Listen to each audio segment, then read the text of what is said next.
दोस्तों लास्ट हमने देखा यूनहे ने बोला अगर नेफ्यू आना चाहता है तो मेरा यून फैमिली उसे वेलकम करता है। और अभी आगे तभी यानजंग बोलता है कि यप क्योंकि इतना दूर से मेहमान आया और यहाँ आने का मतलब वो हमारे लिए ब्लेसिंग्स लाया।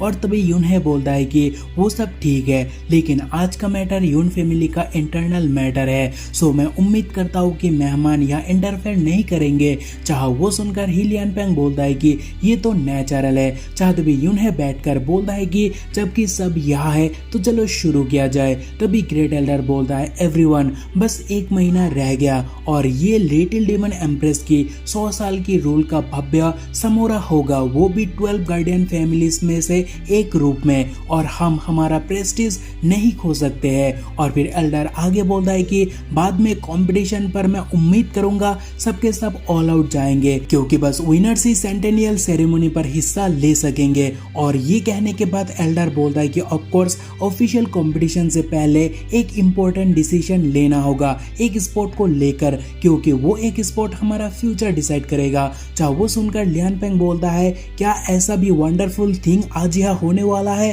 तो फिर चलो उस बारे में बात करते हैं। और फिर एल्डर बोलता है कि ठीक है तो फिर मैं आप सबको और इंतजार नहीं कराऊंगा, क्योंकि बात यह है कि पिछले हजारों सालों से हमारा यून फैमिली का हालत ठीक नहीं है, लेकिन फिर भी पहले 100 सालों से 2 जनरेशन का पेट्रियार्क बहुत से अप्स डाउन का फेस किया है, क्योंकि फर्स्ट डीमन किंग का गायब हो जाना और किंग हंग सीरियसली इंजर्ड, मतलब एक ताकतवर यून फैमिली अचानक से कमजोर पड़ गया। सो यून फैमिली के खातिर मैं वीक मांगता हूँ कि यून फैमिली लीडर को री इलेक्ट किया जाए। जो सुनकर ही यून चौंक जाता है और बोलता है कि आउटर हेवन ये बहुत ही बड़ी बात है, क्योंकि तुम पहले ही बैठकर हमें बाद में सोचने बोल रहे हो। चाहे एल्डर बोलता है यप क्लैन एल्डर अरेंजमेंट के नाते, और फिर वो मन ही मन सोचता है कि यन किंग हंग मुझे देखना है तुम क्या करते हो, क्योंकि लंबे अरसों से क्लैन एल्डर मेरे साथ है और इनका ये हेजिटेशन बस दिखाने के लिए है ताकि कोई ना समझे कि हम पहले से मिले हुए हैं। तभी ये सब देखकर मास्टर मू यानी मू यनबा को आता है गुस्सा। सो वो बोलता है कि यून वाइट यन बातों को ज्यादा दूर लेकर मत जाओ। जहाँ तभी वो सुनकर ग्रेट एल्डर बोलता है कि क्या यंग मास्टर मेरे यून फैमिली मैटर पर इंटरफेयर करना चाहता है। जहां मास्टर मू यानी मू यनबाई बोलता है कि मुझे तुम्हारे यून फैमिली से कोई लेना देना नहीं है, बस मैं मेरा ब्रदर इन लॉ के साथ गलत होता हुआ नहीं देख सकूंगा और ना ही उन्हें और सफर करने दूंगा। चाँद भी लियानपेंग हंसने लगता है और बोलता है कि मास्टर मू बहुत बढ़िया, लेकिन मैं आपको याद दिलाना चाहूंगा कि अभी का यून फैमिली पहले जैसा नहीं है। सो अभी उन्हें कोई ऐसा लीडर चाहिए जो यून फैमिली को डार्कनेस से बाहर निकल सकता है, जो कि आम बात है, लेकिन आप उस रास्ते का बाधा बनना चाहते हो, जो कि सही बात बिल्कुल भी नहीं है। जहाँ मास्टर मू उस बात को सुनकर गुस्सा होकर बोलता है कि लियानपेंग तू मुझे क्यों टोक रहा है। जब भी वो सुनकर लियानपेंग बोलता है मू योंबाई क्या तुम्हें नहीं लगता है यून किंग हंग लंबे अरसों से पेट्रियार्क बनने की काबिल नहीं है, क्योंकि मुझे तो ऐसा लगा और मैं चाहता हूँ कि उनके इस जगह को कोई और एल्डर लेकर क्लैन को रोशनी के ओर लीड कर सकता है। जिस बात पर मू योंबाई गुस्सा होता है और पावर अप के साथ बोलता है कि तू तेरा मौत को ढूंढ रहा है। चाहे लियानपेंग भी पावर अप होकर बोलता है कि बेटा जो मरेगा वो तू है मैं नहीं। लेकिन तभी उन्हें वहां रोका जाता है और जिसने उन्हें रोका उसका पावर फील करके सब चौंक जाते हैं और वहां मू यनबाई बोलता है कि क्या ड्रैगन वॉरियर, और फिर लियानपेंग का रिएक्शन देखने को मिलता है और उसका भी फटी पड़ी है और वो बोलता है कि ये काफी सरप्राइजिंग है। और तभी काउंटी किंग हुए के साथ ड्रैगन वॉरियर को देखने को मिलता है और वहां काउंटी किंग हुए बोलता है कि हाँ लगता है किंग सही टाइम पर आया है और मैटर को अनइंटेंशनली खत्म भी कर दिया है। तभी ड्रैगन वॉरियर बोलता है कि तुम दोनों का स्टेटस उतना घटिया नहीं है, सो क्या यंग फेस के सामने ऐसे सीन खड़ा करना शर्म की बात नहीं है। जो सुनकर मू याबाई बोलता है कि जब होलीनेस और वनरेबल ऐसा कहा है, लेकिन मैं विलेन से परिचित नहीं हूँ, जिस बात से लियानपेंग चिढ़ जाता है। और तभी काउंटी किंग बोलता है कि 3 सीनियर्स में माफी मांगता हूँ जो मैं बिना इन्विटेशन के यहाँ चला आया। चाह तभी तीनों बोलते हैं कि अरे ऐसा नहीं बोलो, क्योंकि काउंटी किंग का यहाँ आना हमारे लिए गर्व की बात है, लेकिन अफसोस हम आपके लिए पहले से कुछ प्रिपेयर नहीं कर पाए। जिस बात पर किंग बोलता है कि प्रिपरेशन बड़ी बात नहीं है, क्योंकि बैठने के लिए जगह मेरे लिए काफी है। तभी एल्डर का वह अलग ही लुक देखने को मिलता है, जो कि प्रतीत होता है कि ये लोग मिले हुए हैं। जहाँ काउंटी किंग को कहा जाता है कि आपका यहाँ आने का जहमत क्या वो र्यूमर के लिए है जो उड़ रहा है। जहाँ तभी काउंटी किंग सबको बोलता है कि तो फिर किंग के पास भी कुछ र्यूमर है जो वो अभी अभी सुनकर आया है, लेकिन मुझे पता नहीं कि वो बोलना चाहिए कि नहीं। जहाँ यूनहे बोलता है कि जो आपको बोलना है वो आप बेझिझक बोल सकते हो, और फिर खड़ा होकर किंग बोलता है इस किंग ने बहुत सोचा, हालांकि ग्रेट एल्डर पेट्रियर्क के लिए इलेक्टेड है, लेकिन देखने में मुझे इन शिन्यू बहुत ही बेस्ट कैंडिडेट लग रहा है क्योंकि उसका टैलेंट अमेजिंग है, क्योंकि वो यहाँ तक ब्लू प्रोफेंड हैंडल को भी अवेकनिंग किया है ठीक डीमन किंग की तरह। तभी वो सुनकर सभी चौंक जाते हैं क्योंकि अगर ये हुआ तो यंग टैलेंट पहली बार पेट्रियर्क बनने वाला है। तभी कोई बोलता है थीरो चाइल्ड बाकी तुम्हारे ऊपर है, जहाँ वो मनी मन बोलता है कि चिंता मत करना,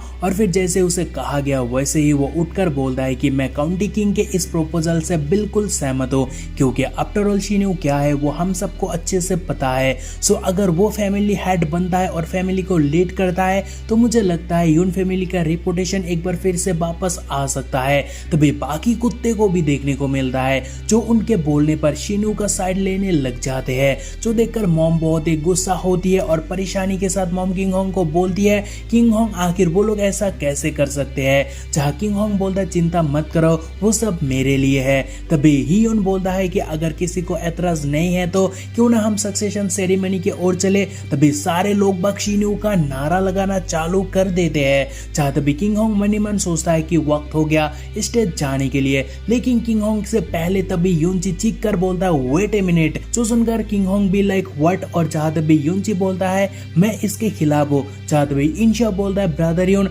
जहाँ यूनची बोलता है ब्रदर यून तुझे आज एक और वे दिखाएगा आखिरकार से कैसे डील किया जाए। जहाँ तभी शिन्यू भी लाइक क्या चल रहा है, और किंग बोलता है तुम कौन हो और तुम्हारा क्वालिफाई क्या है सबका प्रपोजल अपोज करने के लिए। चाहे यूनजी बोलता है तुम्हें जानने की जरूरत नहीं कि मैं कौन हूँ, बस तुम्हें जानना चाहिए कि मैं यहाँ किस पर्पस के कारण हूँ। जहाँ तभी किंग भी लाइक ओके तो फिर तुम्हारा पर्पस क्या है। जहाँ तभी यूनजी भी लाइक हार्ट को रिवील करना, जो सुनकर सबका रिएक्शन भी लाइक है, और किंग बोलता है कि मतलब क्या है तुम्हारा। जहाँ तभी यूनजी बोलता है एवरीवन आई एम श्योर आप सब थोड़ा बहुत जानते ही हो इन शो के ऊपर प्रीवियसली जो अटैक हुआ उस बारे में और 7 अंडर हेवन के बारे में भी, तो मैं रिवील करना चाहूंगा कि उसके पीछे कौन है। तो सुनो वो सब कांड का जिम्मेदार और कोई नहीं बल्कि शिन्यू ही है। जहाँ तभी वो सुनकर शिन्यू का होश उड़ जाता है, लेकिन उस बात पर कोई यकीन करने को राजी है ही नहीं, सो उसे ही झूठा बोलने लग जाते हैं। और उस बात का फायदा उठाकर शिन्यू यूनची के ऊपर गुस्सा होता है,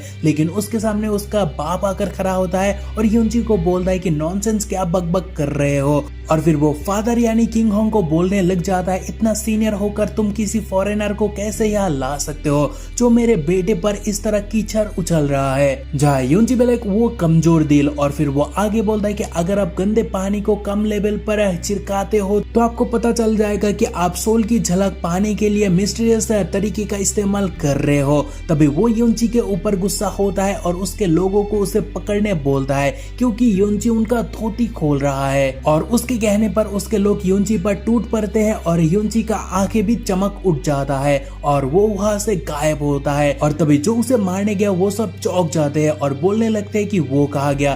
तभी पीछे से भाई अपेयर होता है और बोलता है कि सालों में यहाँ हूँ, और फिर एक एक को धोकर बोलता है कि पेट्रियर्क साइड पर बैठा हुआ है जो अभी तक कुछ ना बोला और तुम लोग चीजों को भगा कर ले जा रहे हो। और फिर वो आगे बोलता है कि यहाँ अभी भी पेट्रियर्क मौजूद है, अगर ऐसा नहीं है तो क्या कुछ लोग ज्यादा मनमानी नहीं करेंगे। और ग्रेट एल्डर जो इस फैमिली के बारे में चिंतित है, क्या आपको लगता है कि मैं सही हूँ? तभी सब बोलने लगते हैं कि वो कौन है जो ग्रेट एल्डर के सामने इस तरह बोल रहा है। तभी एक और बंदा बोलता है कि जब मैं उसके बातों के अच्छे से गौर कर रहा हूँ तो उसका बातें सेंस बना रहा है। तभी एक और बंदा बोलता है कि जो भी हो लेकिन वो बस स्काई प्रोफाउंड रियल्म पर है। सो इस तरह ग्रेट एल्डर के सामने जाना क्या वो मरना चाहता है? जहाँ ग्रेट एल्डर तो गुस्से से लाल होता ही है, लेकिन उनका दो चेला सोचते हैं कि लोहा गर्म है हथौड़ा मार देते हैं। मतलब हीरो बनने के लिए दोनों यूनची को मारने आ जाते हैं, बोलकर कि तू बस बातों से ही ग्रेट एल्डर का सालों का मेहनत खराब कर रहा है, सो रुक अब हम तुझे खत्म करके ही मानेंगे। तभी खतरा देखकर इंशा बोलता है ब्रदर केयरफुल रहना क्योंकि दोनों टायरन प्रोफाउंड रियल्म का है। और तभी वो सुनकर फायर अप होकर यूनची बोलता है कि शेमलेस लोगों का झुंड, अगर तुम्हें लड़ना है तो मैं पीछे नहीं हटूंगा। लेकिन तभी कोई आकर उसे रोकता है और तभी पीछे मुड़कर यूनची बोलता है कि यून अंकल। और तभी यूनची जो पल मिस किया वो पल वो इमेजिन करता रहा है, मतलब young father with a little child, मतलब बाप मैदान पर आ गया है। और वो बोलता है कि डरो मत, पापा आ गया। चाहे यूनची भी लाइक ओके, तभी वो भयंकर पावर अप होकर बोलता है कि थर्ड एल्डर और सेवन एल्डर, क्या आप मुझे मारना चाहते हो? जहाँ तभी दोनों घुटने पर आकर बोलते हैं नहीं, हम भला ये कैसे करने के बारे में सोच भी सकते हैं। चाहे किंग कॉन्ग भी लाइक ये डर मुझे पसंद आया, लेकिन मुझे डर है कि बहुत लोग भूल चुके हैं कि मैं फैमिली का इंचार्ज हूँ। जहाँ तभी उनका ताकत देखकर सबका पसीने छूटने लगते हैं और बातें चलते हैं कि पैट्रियर्क रिकवर हो गया क्या अपने बीमारी से। चाहे कोई बोलता है नहीं, ऐसा नहीं हो सकता, लगता है वो बस अपने आप को फोर्स कर रहा है ये सब हमको दिखाने के लिए। तभी किंग कॉन्ग बोलता है इंशियोनियो, स्टेज पर आओ और प्रोफाउंड नॉलेज सोल स्टोरी को एक्सेप्ट करो। जहाँ ये एपिसोड खत्म होता है, लेकिन बात ये है कि उस टेक्निक से कोई झूठ या सच बोल रहा है वो रिवील होता है। तो आगे क्या होगा वो देखने में मजा आएगा। तो मिलते हैं अगले एपिसोड में, तब तक भाई अपना ख्याल रखना।